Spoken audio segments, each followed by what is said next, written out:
Hi, my name is Lockie and I'm here with Benji and Noah. Today, we're back with another episode of Immigration Nation. On today's episode, we will be discussing immigration in Australia. The first question will be, how do you feel about immigration in Australia? First, here's Noah. I feel very strongly for immigration. It is statistically good for the economy. Can you expand on that point, please? Yes. Immigrants are innovators, job creators and consumers with an enormous spending power that drives our economy and creates employment opportunities for all Aussies. Do you agree with this, Benji?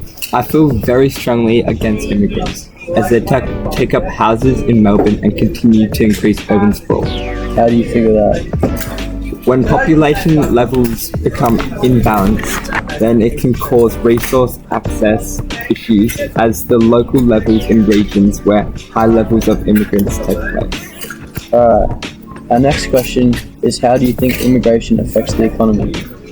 I think immigrants positively impacts the economy due to immigrants providing more jobs. A benefit to this is because more people are working, more money is made to make the economy more stable. Also, it's easier for employers to employ people as there are more people applying for jobs.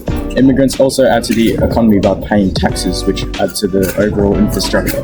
Those are all good points. Benji, what are your thoughts on this? I think immigrants are negatively affecting the economy more than you think. When it comes to the workforce, the employer expects you to be fully educated. This is a problem. Most of all immigrants come from different education levels. This could be a big problem as workloads could be patchy as immigrants have different amount of education. The amount of immigrants coming into the country is a massive concern as Melbourne urban sprawl continues. More people means less space, more people, and people who have lived their whole life have to live under pressure. Alright, our third question is, how does immigration affect the housing crisis that's going on currently? Please, Noah. Immigrants contribute to population growth and can also increase demand for new housing. This can lead to new construction and development projects, potentially easing housing shortages in areas, which is very good for the economy. Immigrants can also bring cultural diversity, which can revitalize neighborhoods and make areas more attractive to new residents and businesses and investors. Immigrants also invest in older homes and neighborhoods, improving property values. Benji, what's your view on this? Although immigrants bring in tax money, their overall income restricts them to poor houses. The government can't handle this fast increase of houses being made and bought. This overall fast spending of house can put a large workload on governments, adding to their increasing debts. Thanks for those responses. Our last question is, how do immigrants coming to Australia affect crime rates? This time we'll start with Benji.